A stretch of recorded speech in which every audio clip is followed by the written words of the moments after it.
Գիտականորեն ապացուցված է, որ երբ մենք պահում ենք վիրավորանքը, մեր ուղեղի ամիգդալան, այսինքն վախի և տագնապի կենտրոնը, մնում է գերակտիվ վիճակում։ Մենք հայտնվում ենք survival մոդում, այսինքն գոյատևման ռեժիմն է միանում, որը անընդհատ տագնապներ է հարուցում մեր մեջ։ Մեր օրգանիզմը անընդհատ արտադրում է կորտիզոլ և ադրենալին։ Պատկերացրու, քո մարմինը պատրաստվում է կռվի մի թշնամու դեմ, որը ֆիզիկապես քո կողքին չէ, բայց ապրում է քո մտքերում։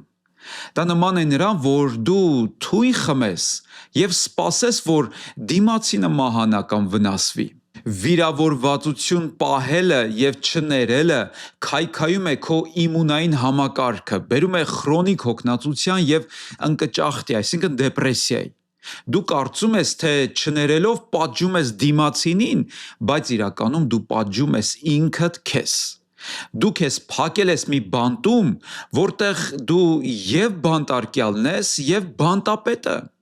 իսկ այդ բանտից դուրս գալու բանալին ներումն է։